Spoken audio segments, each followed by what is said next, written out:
নমস্কার বন্ধুরা, শিবানী কিচেনে আপনাদেরকে স্বাগত। আজকে আমি ব্রেড পিৎজা করব। ব্রেড পিৎজা করার জন্য এই দেখুন দুটো ডিম নিয়েছি, তার মধ্যে পরিমাণ মতন লবণ দিলাম, একটুখানি চিলি ফ্লেক্স দিলাম। ডিমটাকে প্রথমে এই দেখুন ঘেটে নিচ্ছি।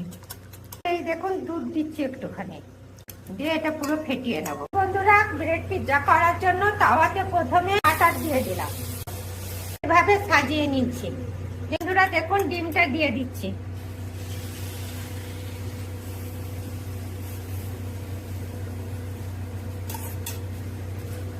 এবার এটা ঢাকা দিয়ে দিই। বন্ধুরা এটাকে উল্টে দিচ্ছি, এই তাওয়াতে এটা উল্টে দিচ্ছি। এভাবে ধরবেন, এভাবে উল্টে দিতে হবে।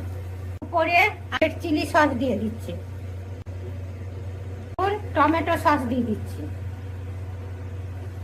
এই দেখুন চামচ দিয়ে এটা পুরো মাখিয়ে নিতে হবে। এই দেখুন ক্যাপসিকাম সাজিয়ে দিচ্ছি, মাছ দিয়ে দিলাম, দেখুন টমেটো গুলো দিয়ে দিলাম। এই দেখুন বন্ধুরা সাজানো হয়ে গেছে। এবার এর উপরে এখন চিলি ফ্লেক্স দিয়ে দিলাম, এই দেখুন লবণ দিয়ে দিলাম একটু, এরপরে চিজ দিয়ে দিলাম। যত চিজ দেবেন তত খেতে পিৎজাটা ভালো লাগবে, ব্রেড পিৎজা। এই দেখুন বাটার একটুখানি দিয়ে দিলাম এর উপরে।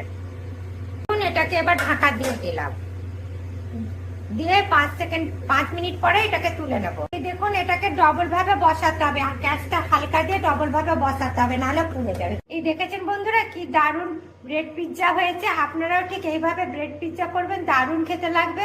আর আমার রেসিপিটা যদি আপনাদের পছন্দ হয় তবে লাইক করবেন, কমেন্ট করবেন, শেয়ার করবেন। Thank you.